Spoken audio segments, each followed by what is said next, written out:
Okay, back to normal. Ready to go? I didn't bring my suit. I'm sorry.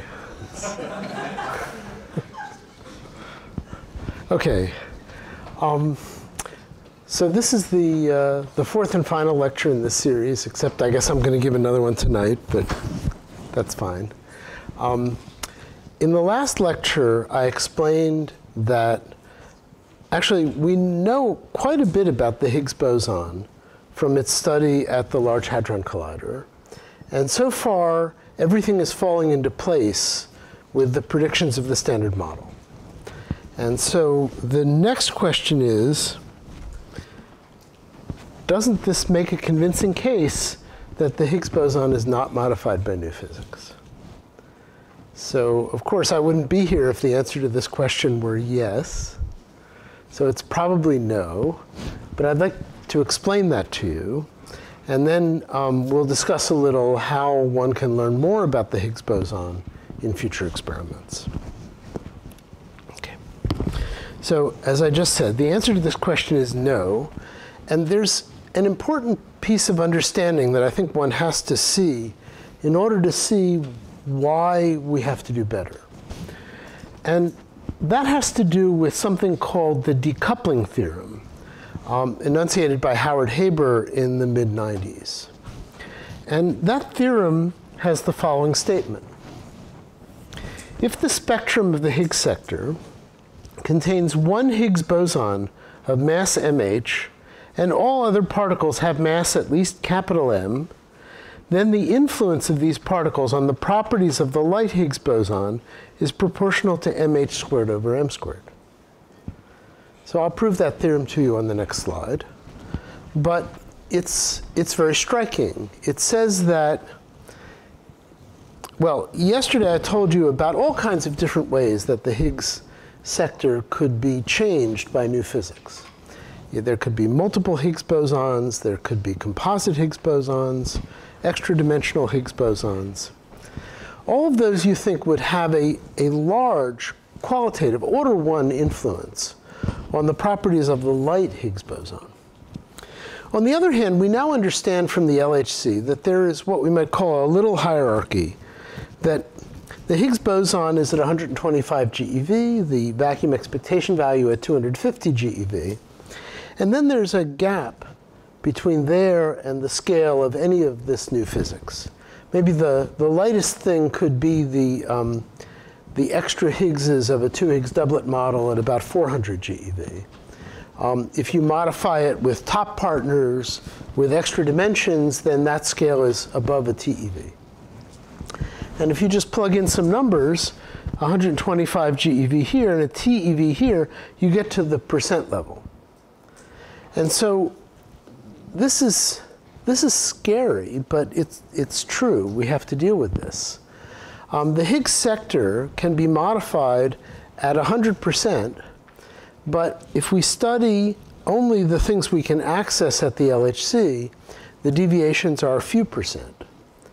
And we have to be able to understand that and to deal with that situation in order to make discoveries. So on the other hand, we could go look for the new particles, but then you have to have a reach which is above a TeV. So either way, it's hard. So the only thing to do is try and do both and hope we're lucky. OK, let me prove this theorem to you. Actually, there are no equations here. It's all words. The equations will be on the next slide. So let's consider the Lagrangian for our extended Higgs sector, but with most of the particles above the scale m. Now we go to the functional integral. We integrate out those particles. This leaves a Lagrangian which contains the Standard Model fields plus the Higgs doublet field, which is also, of course, a Standard Model field. Now, it is known, I hope you all know, that the Standard Model is already the most general renormalizable model which has the Standard Model field content and SU2 cross U1 symmetry. So as long as we deal with renormalizable interactions, when we integrate out all this stuff, we're in the same space. And remember, the parameters of the Standard Model are not given a priori. They're fit to experiment. So if they're changed, we just do a new fit, and we find new values. But we haven't tested the Standard Model in any way. The only way, then, that these new interactions can disturb the predictions of the Standard Model is if, when we integrate them out, they generate new operators. But those new operators are non-renormalizable operators. They're necessarily of dimension 6 and higher. A dimension 6 operator in the Lagrangian has a coefficient which has the dimensions of mass, 1 over m squared. M is the scale of the new physics. And so there will always be an explicit 1 over m squared in the predictions. So, what can I say? This is a property of the Standard Model, and we just have to recognize it. So here's a concrete example. The shift of the B Yukawa coupling through new physics. So we start with this equation. We have the Standard Model coupling of the Higgs to the B with the B Yukawa coupling, and then we add new physics. However, the new physics is heavy, so we can perform the functional integral over the new physics. And now we get this line. We get a modified YB. We get a possible dimension 6 operator. They're also dimension 8, etc., suppressed by higher powers of the mass. CB is an order 1 numerical factor. Now let's put in, and then there are other terms, but these are the ones associated with the bottom quark mass and Yukawa coupling. In general, there are a very large number of possible dimension 6 operators. Actually, hundreds of them if you really do the counting. OK, now we put the Higgs field to its vacuum expectation value, V plus H. If we just keep the V term, we find the bottom quark mass. So the bottom quark mass gets a contribution from here, which I've written in terms of YB prime. It also gets a contribution from here, which is given by this expression. We can also differentiate with respect to V. And then we get the contribution of this Lagrangian to the observable HBB coupling, Y. And you see it comes from here. It's YB. That's the usual answer, except it's prime instead of what I had originally. And then this term is the differentiation of this term, which has 3 factors of V in it. And then there would also be contributions from dimension 8 operators with 1 over m to the 4th, et cetera. OK, now, the transition from YB to YB prime is not observable. It's a constant. We fit that to experiment. So let's fit it to the B mass.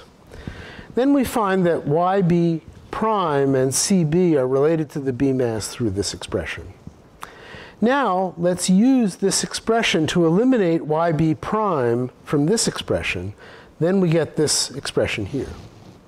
The Standard Model prediction is that YB is MB over V. Now we see that that's modified in this theory. But the modification explicitly has a suppression factor of V squared over m squared.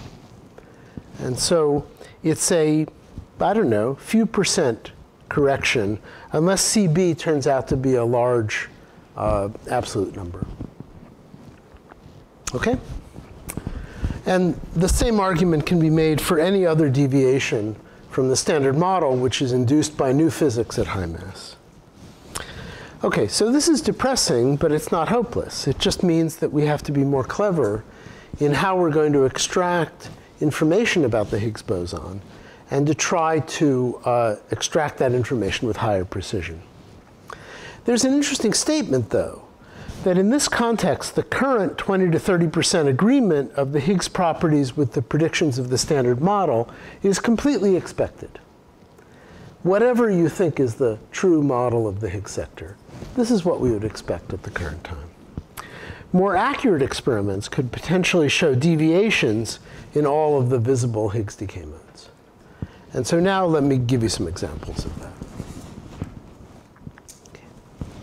So let's begin with 2 Higgs doublet models.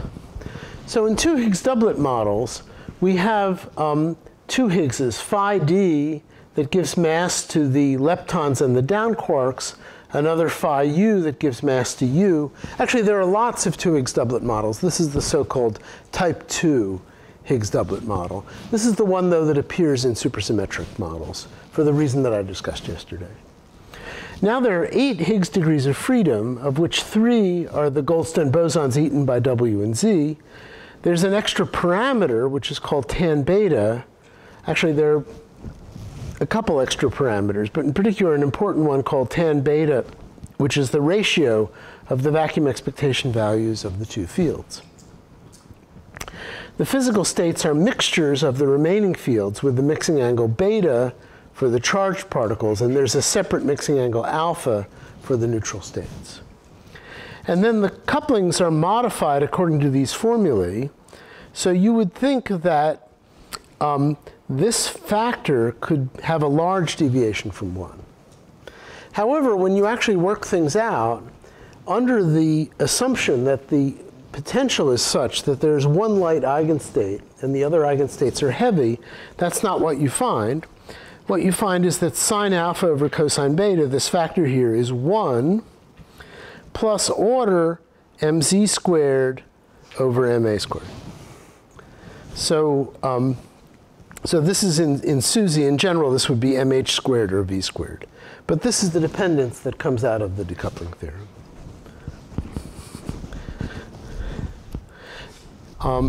This is a very complicated figure due to my friends in Osaka. But you can see that the typical values that are in this plane are coupling deviations which are now 10%, 5%, 1%. And then what these people tried to do is to superpose on this the accuracy of various future experiments. But the thing I'd like you to draw from this is that there's really a lot of parameter space in which these coupling deviations are less than 10%, and you have to really go after them. Now, when we talk about 10%, 5% corrections, also radiative corrections come in, and there are some interesting ones.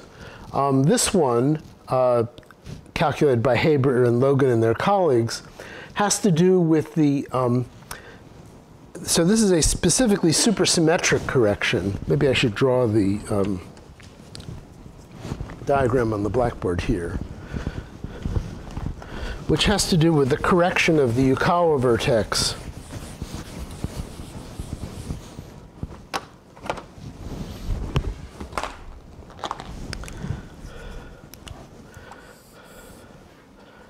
by Gluino. So here you have the Higgs, the bottom squarks, the Gluino and bottom.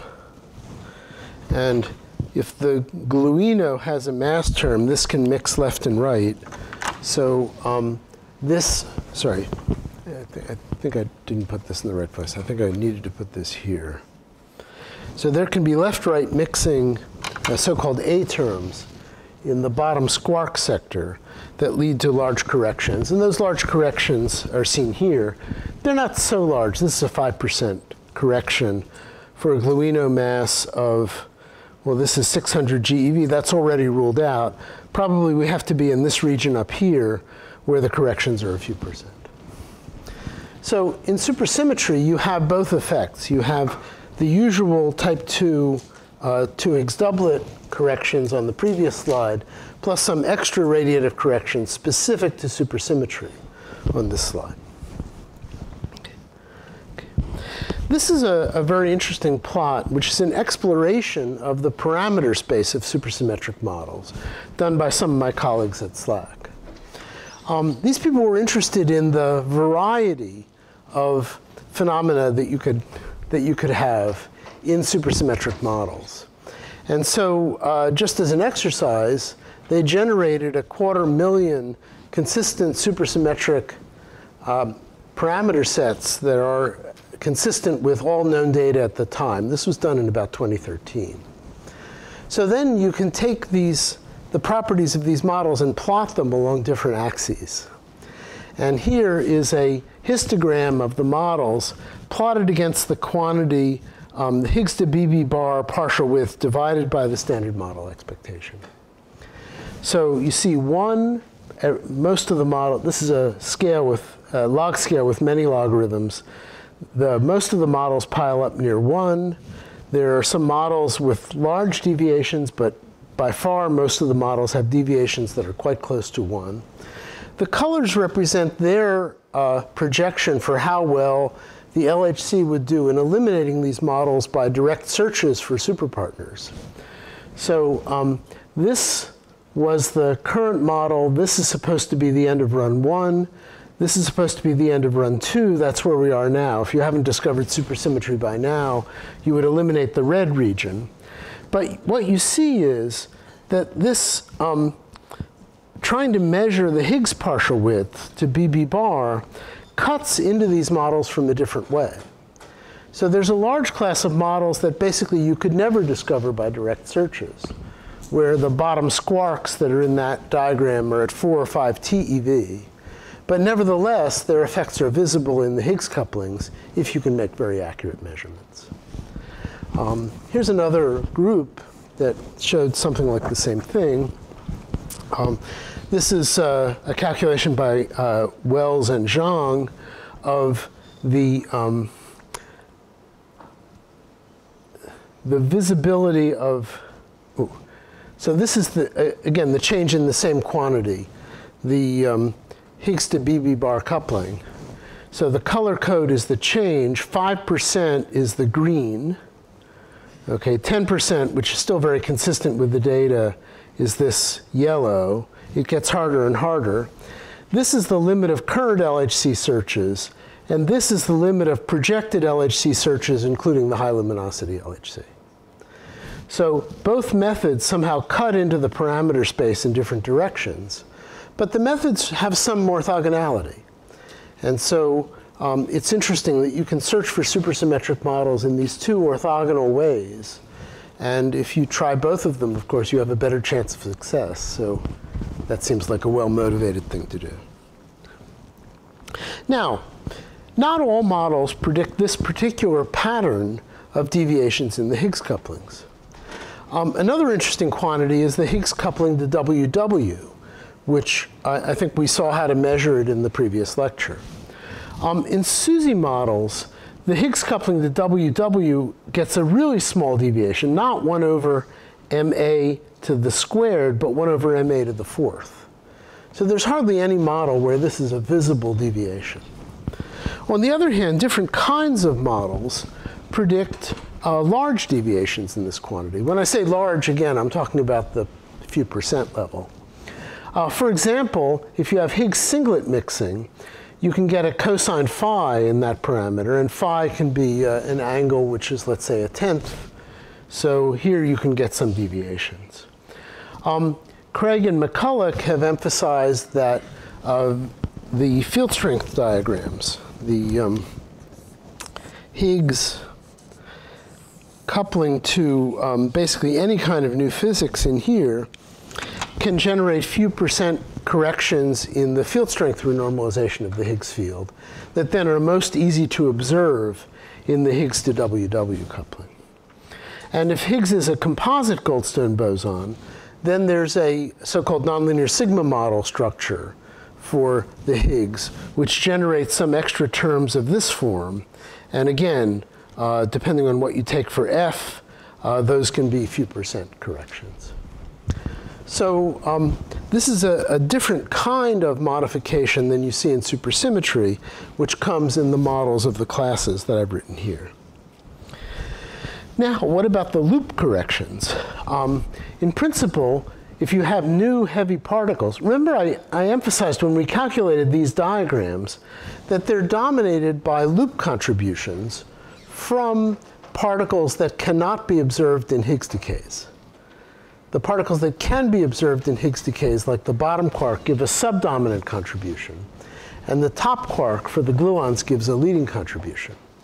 If there are top partners, then those would also give a large contribution to this diagram. However, you have to be a little careful, because the top quark gets all of its mass from the Higgs boson. A top partner would be a vector-like particle that gets mass from another mechanism. For example, in extra-dimensional models, it would get its mass from the so-called Kaluza-Klein mass, from the shape of the wave function in the extra dimensions. And only a part of its mass would come from the Higgs boson. And when you do that accounting, that again leads to this v squared over m squared suppression of the effects. Nevertheless, in some models, the effects can be sizable. This is the mass of the top partner. This is a typical contribution of a vector-like top quark, which has a vector-like mass and then a contribution of the Higgs boson to its mass. There's a model that people use as a reference called the littlest Higgs model, in which there are several effects like this, which add up to a 5 to 10% correction of the Higgs to glue-glue and Higgs to gamma-gamma couplings. So, well, let's keep going. Well, I think I already explained this to you. The top quark itself can have a specific modification inside the TT bar Higgs vertex. Very often in strongly coupled models of the Higgs boson, the top is so-called partially composite. In order for the top quark to get a mass as large as it has to also participate in the strong interactions that bind the Higgs. And those give corrections to the Higgs TT bar vertex. So in a particular model, I'm not saying I'm fond of it, this is just one example. Depending on the mass of the gluon, or the strong interaction scale of the Higgs compositeness, you can get, in principle, rather large effects. More typically, you'd be in this region, where you're talking about 20% to 10% corrections, specifically to the Higgs TT bar coupling from the strong interaction dynamics. Okay. And there's also interest in the Higgs self-coupling. I think experimenters are interested in the Higgs self-coupling because, just for some general reason, that if you have a non-trivial potential, it means the Higgs has to have nonlinear interactions. And as experimenters, they would like to see that directly. So experimenters have a lot of interest in measuring the coupling lambda, which is the Higgs 5/4 coupling. Now, if you ask whether lambda has deviations in models, typically it has deviations of this same few percent scale. And I think at this moment, no one knows how to do an experiment to access the lambda with that kind of precision. However, there are particular models in which lambda can have very large deviations, even a factor of 2. And those are models which go under the title electroweak baryogenesis. So one of the big problems in particle physics, of course, is where did the antimatter asymmetry in the universe come from? If you believe in inflation, and I guess there's a lot of good evidence for inflation, then at the end of inflation, there was no baryon-antibaryon asymmetry. And so physics between the end of inflation and now had degenerated. There's a general argument due to Sakharov back in the 60s that a particle-antiparticle asymmetry cannot be generated during a period when the universe is close to thermal equilibrium. And because the Hubble constant is small and the universe expands slowly, most of the time the universe is very close to thermal equilibrium.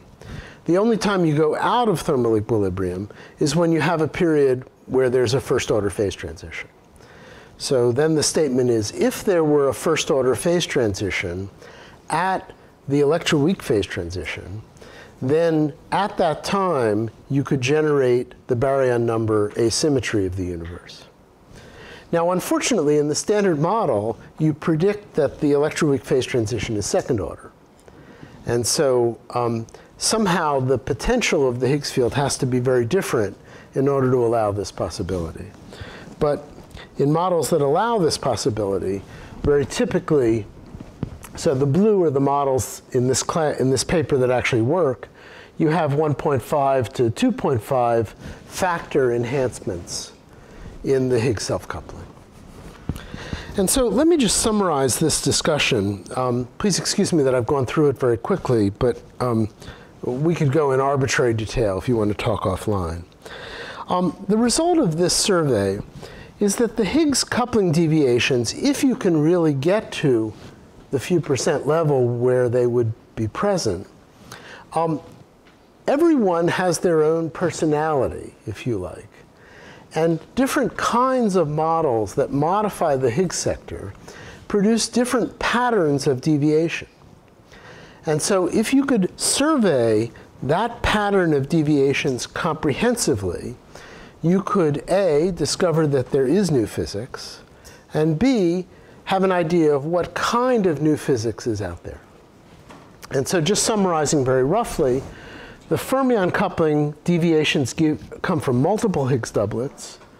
Gauge boson couplings, deviations come from Higgs singlets and composite Higgs.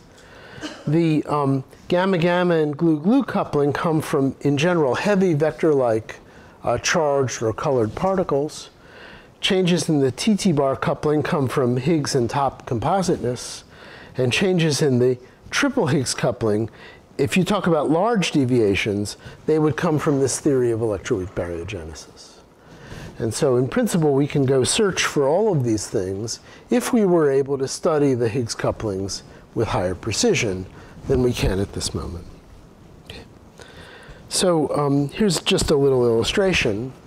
So here are the predicted Higgs couplings in solid for 4 very different kinds of models. You can see, so this is the BB, CC, glue-glue, WW, tau-tau, ZZ, gamma-gamma, and mu-mu, all of them individually measurable. And you could see that if you could actually achieve the error bars which are given on this slide, then you could actually pick out which of these models is the one which is observed in nature. And you would have a clue about how to go forward beyond the standard model. OK. So how do we get there? Yes? I'm sorry?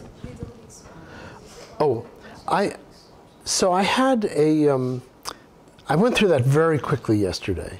So this is a model where the Higgs is a Goldstone boson.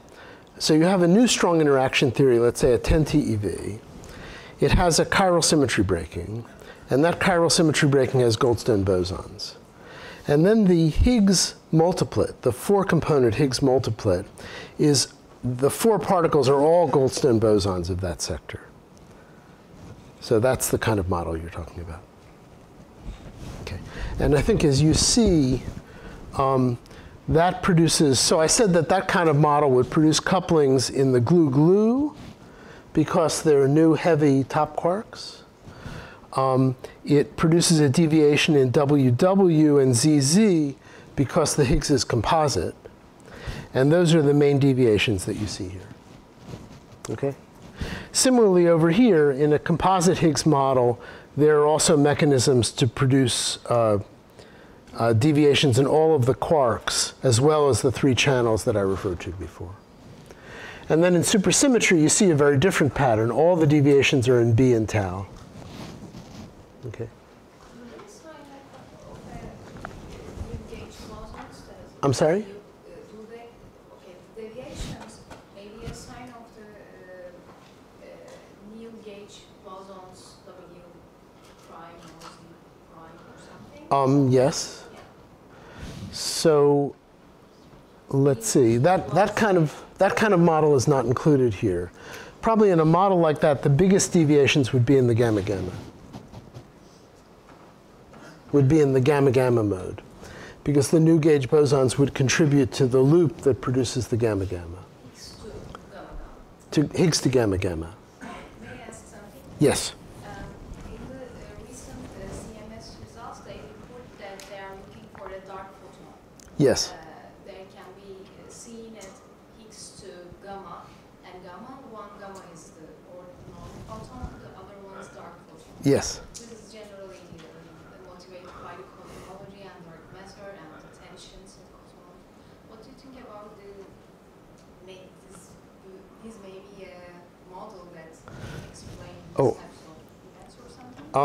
No. Well, now I have to ask you to excuse me because there's a whole nother subject of Higgs boson physics that I didn't touch in these lectures, which is the exotic decays of Higgs bosons. So far in the lectures this morning, I've only been talking about the decays of the Higgs boson that are predicted by the Standard Model.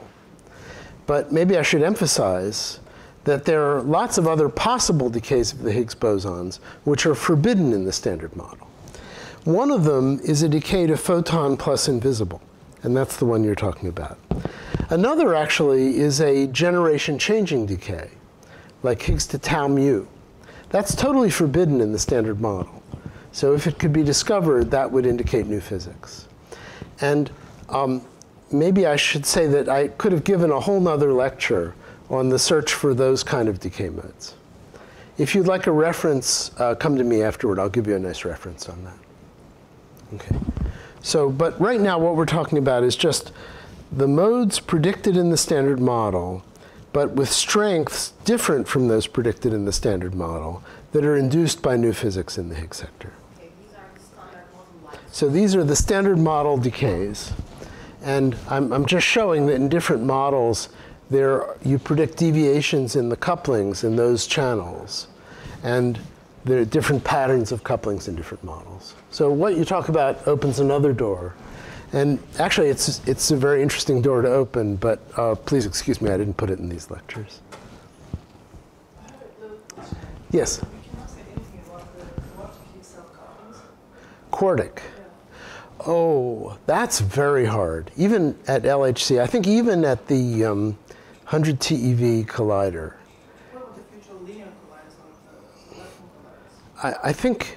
I think no one, I don't know of any program that really claims to succeed in measuring the quartic coupling. Probably the cubic coupling we can actually get a handle on.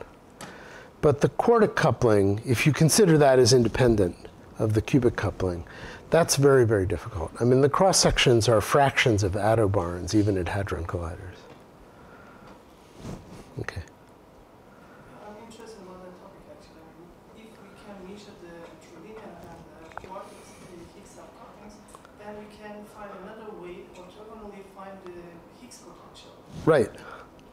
Well, we can measure the quadratic and the cubic, but as I say, the quartic is really hard. If you can think of a nice way to do it, yeah, let us know. Okay. Okay. Other questions? Yes? So as far as I see, these models are completely in disagreement with each other. So for your opinion, which model has the highest chance? I don't know. You shouldn't even ask me, right? At the time the LHC turned on, I would have said supersymmetry has the highest chance, but in a region of parameter space which is now excluded. Okay? Yes? Chance of supersymmetry to be discovered. Can we postpone that till the end of the lecture? Okay. Okay. Good. Now, the precision knowledge of the Higgs will increase with the high luminosity stage. But I think I emphasized to you at the end of the lecture that measuring, even discovering the Higgs in channels other than gamma-gamma and 4 leptons at the LHC is very hard. For BB bar, for example, you start with a signal to background, which is 1 to 20. And then you try to make judicious cuts to work that down to 1 to 1. If you want to measure the Higgs to BB bar coupling, you have to know the background to 0.2%. And that's a very difficult task, well beyond the state of the art. So here are the estimates recently made for the accuracy with which we'll know Higgs couplings at the high luminosity LHC when that program is ended. So this is at the end of the 2030s. And this line here is 2%. This line here is 4%. Please notice that the B is estimated to have roughly a 4% error in that era. You can actually do much better in W and Z. But, you know, a 2% error at 5 sigma needs a 10% deviation to be discovered. And so even with this a lot of effort will have to go into this. And with these very substantial improvements, we're still not really in the game of discovering new physics with the Higgs couplings. We have to go even further. And for that, I think a new kind of accelerator is required. So let me spend the last few minutes of the talk talking about that. Given the interest of this program and the difficulty of meeting the required levels of precision at the LHC, it's not surprising that there are now many proposals on the table for electron-positron colliders specifically addressing precision Higgs measurements. And so there are actually, so here are the reactions that you would like to look at. They're analogous but somewhat different from the LHC reactions. First of all, Higgs-Strolung in E plus E minus.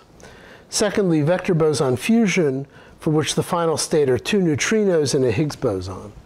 So these reactions are kind of amazing. You produce the Higgs boson, and there's nothing else in the detector, literally.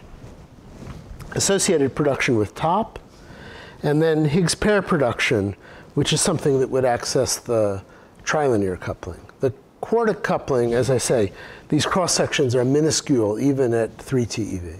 Excuse me. Here is the E plus E minus cross sections as a function of energy.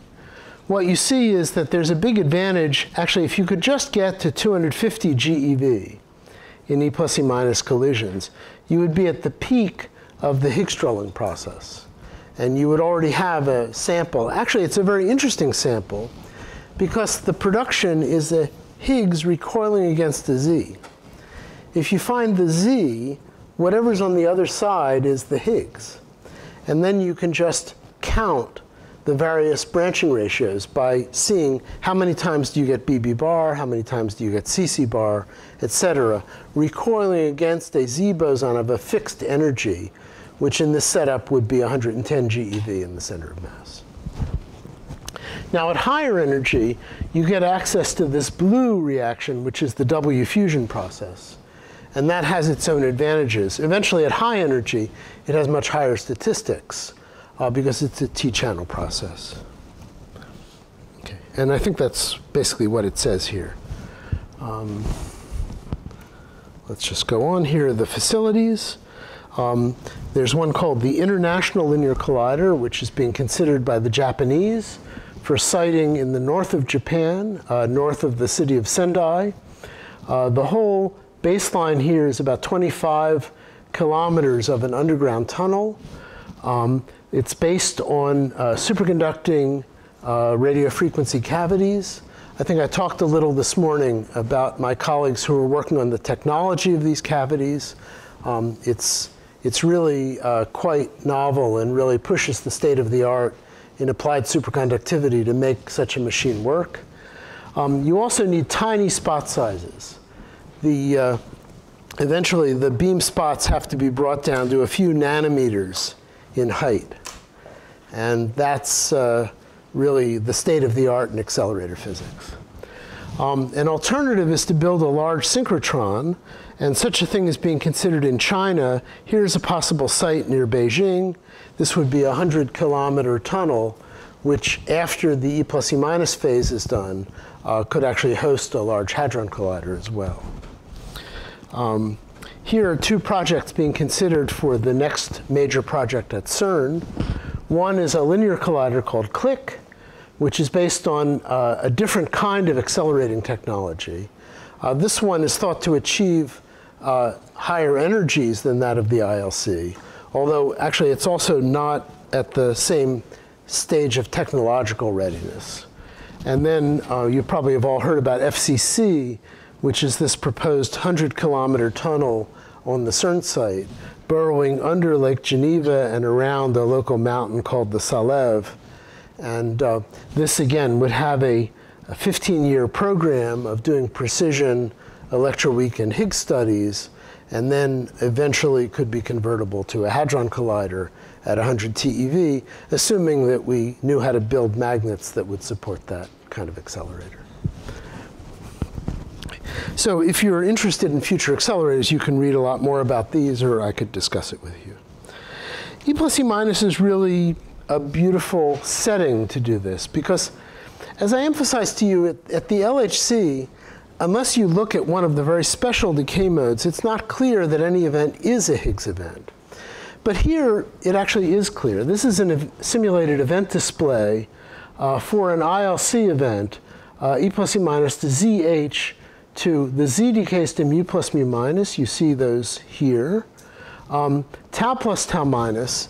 In the very clean E plus E minus environment, you find tau plus tau minus by decays where the tau on one side goes to so-called one prong, E mu pi, or a charged rho, and on the other side to an A1, which decays to 3 pions.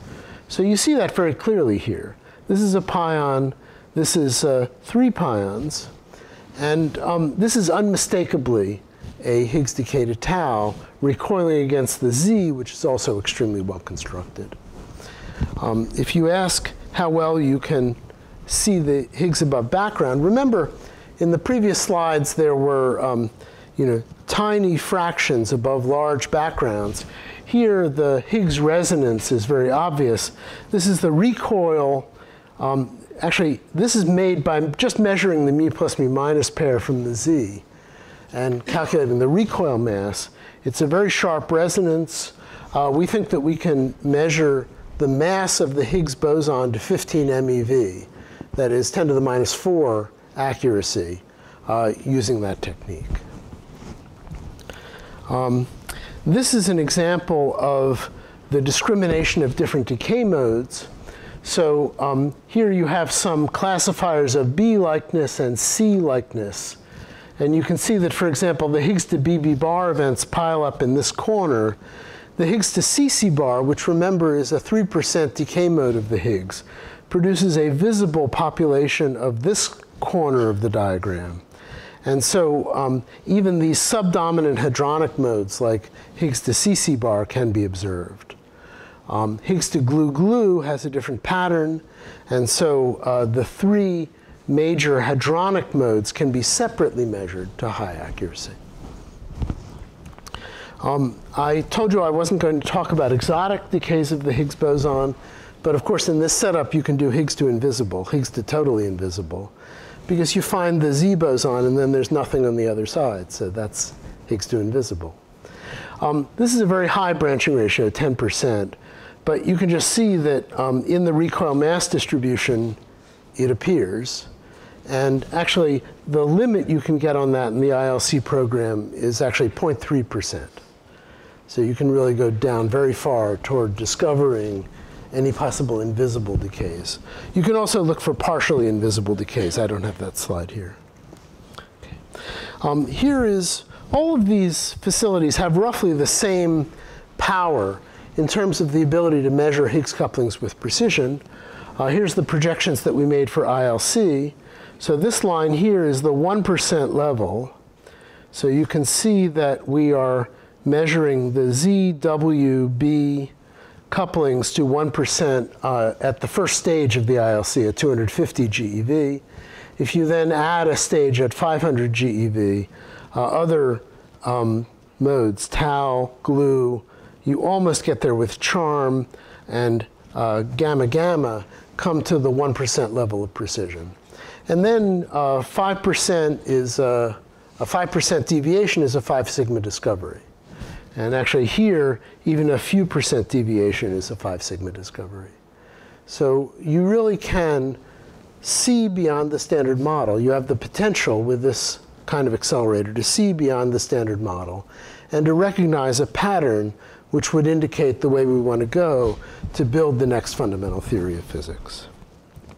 This gives a little comparison to the LHC results that I showed you before. So I think there's a wealth of information out there if we are able to design this new kind of accelerator and to understand the experiments in it which allow a very high degree of precision in the measurement of Higgs couplings. We have to get there to get the information out, but I think we can get there, and the information is there that can tell us how we're going to take the next step beyond the standard model. And it's going to take a while, but you guys, if you're interested, will be around. So I wish you the best of luck in trying to learn this kind of physics. Thank you very much.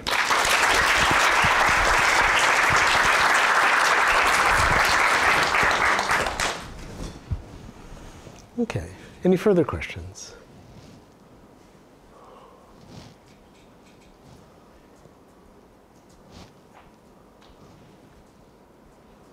Yes? Ask a question then. Are you a proponent of a new accelerator? Because there is a heated discussion, debate. You don't have to tell me that. I'm deeply involved in it, actually. Yes, but what's your opinion? Given these prospective accelerator projects, future Circular Collider and the others in Asia. Yes. Do you think what chance do you see discovery of new physics using these new accelerators? What do you mean the discovery of new physics? This is the discovery of new physics. Yeah, I mean, in other words, does the investment, return on investment is enough to justify? Well, look, I mean, we have to figure out how to get beyond the standard model. And this is a technique that basically we haven't tried yet. And it has great promise, as I've explained in this lecture. So yes, I think this is very high priority for the high energy physics community. I think that, our best chance was always the discovery of new particles at LHC. But now the window is closing. And other possible higher energy accelerators, the technology is not there. But this is something we can do today. And as I've explained in this lecture, it has great promise to point the way toward the physics beyond the standard model. So I think one of these facilities, it's really got to be very high priority in the high energy physics community. We try to exploit other avenues like exploiting gamma rays, for instance. Well, but it's there are always lots of things you can. There are always lots of things you can measure, but this goes to the heart of the problems of the standard model, this Higgs program, and it's really different. It's not we're going to put a detector somewhere and hope. We really do expect that the signals of these models will show up in some way in this program and very directly address what is the central mystery of the standard model. And so that's what makes it important. And as I say, these people have studied it. We can really do these experiments if only an accelerator can be provided. I think in terms of an accelerator in Europe, it's actually quite difficult. I mean, CERN borrows money to build already the high luminosity stage. And there's no free money at CERN until about 2030. So that means your accelerator occurs in 2040. So you guys will be middle-aged, hopefully very successful physicists in 2040.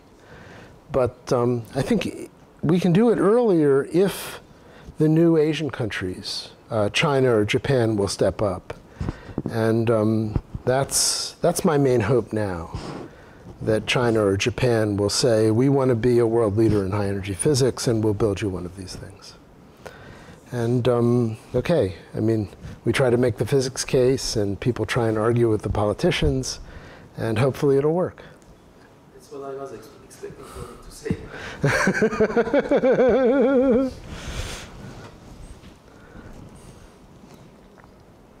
Okay.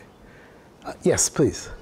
So sometimes it's argued that LEP could actually discover Higgs if it was run slightly longer. What's your opinion on that? And if it had been discovered by LEP before MSC, how would its later characterization precision measurements be? LEP had, well, first of all, unless you made major modifications to LEP, the statement is not correct. People hoped that some small number of events, 3 or 4 events seen at the end of LEP were a signal of the Higgs boson. But that would only be true if the Higgs boson had a mass of 115 GeV. At 125 GeV, people argue retrospectively that if you had put more superconducting RF on the LEP ring, you could have gotten there. But that's total hindsight. I mean, I think the probability that that would actually have been done is very low.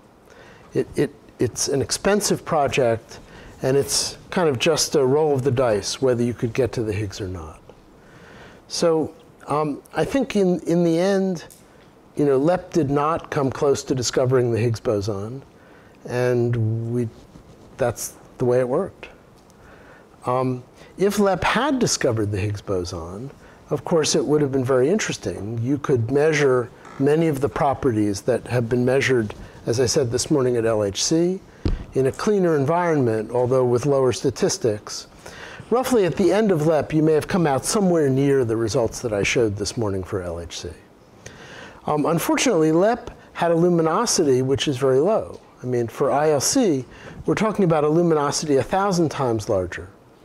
And that has to do with the better understanding of accelerator physics. LEP was designed in the late 1970s, and it took into account some advances that occurred in the next decade and a half.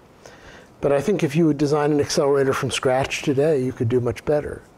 And you see that in the FCC design. The FCC is basically LEP with everything we've learned from running B factories and all of that. And the linear collider designs also use the enormous amount that we've learned about accelerator physics in the past 2 decades.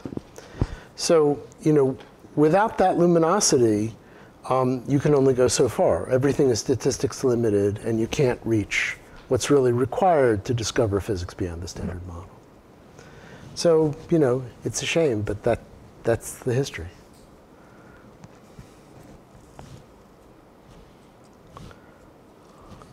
Yes? You said that emerging new physics can reduce few % deviations in physics. Yes. What about the radiative corrections within the standard? Are they somehow degenerate or mixed? Oh, no. But within the standard model, I mean, this is actually also a part of the problem. Within the standard model, once we have measured the quark masses, the W and Z masses, and the Higgs mass, and the Fermi constant, and the other inputs, the predictions are determined. So then you can go compute them. And so right now we know, for example, the partial width of Higgs to BB bar to actually to 4 loops in QCD, to 1 loop in electroweak, and then some leading terms from the 2 loop. So in order to really carry out this program, some people have to work hard to calculate the full 2-loop electroweak and mix strong electroweak corrections. But once you have that, you know what the standard model baseline is, and you have it with very high accuracy. And then what you're looking at is a deviation from that level. So this shouldn't be underestimated. There's a big theoretical program that needs to be done to bring what are in principle the precise standard model numbers to the level of accuracy that you need to do this program. I think it's doable. I mean, people have made huge advances in quantum field theory calculation for LHC. And these problems are not harder, but the work has to be done. Yes? You said about muon G minus 2 experiment. Yes? They claim that the covering between electron and muon is different. What do you say about that? Well, it is. So the question is there actually a deviation from the standard model in the muon G minus 2? So right now, this is a 3.5 sigma deviation. The experiment has been repeated. They're analyzing the data as we speak. We'll see next year, when the analysis is done, whether the result gets stronger or not. I saw someone calculate to loop 10. Sorry? To 10 loop, they're also different. 10 loop? Yes. No, nobody's calculated that to 10 loops. Yes, that's how Japanese calculate. Oh, I'm sorry. The QED part is known to 5 loops. So it's e to the 10th. Yeah. Yeah. But I think people agree on what the value is. there is a slight difference between electron and muon, but it's totally known. And it does not account for the deviation. So the deviation would have to be due to some kind of new physics. Now, there's another part of it, which is that there's a hadronic correction to the G-2, which comes from this diagram. First of all, diagrams of this class, where this is a muon, but in here you have hadrons. And also the so-called light-by-light scattering, where this is a muon, but in here you have hadronic interactions. And people have calculated that to a certain extent. It depends on low-energy experimental data in hadron physics, which maybe is not as good as you would like it to be. But it seems unlikely that knowing the hadron physics poorly can explain the discrepancy. I think it's known not to be correct in this case. Maybe here there's enough uncertainty to explain part of the discrepancy. I think if the discrepancy were to go down to about 2 or 1.5 sigma, that you could soak that up in our uncertainty in the hadronic contributions here. But we'll see what happens next year.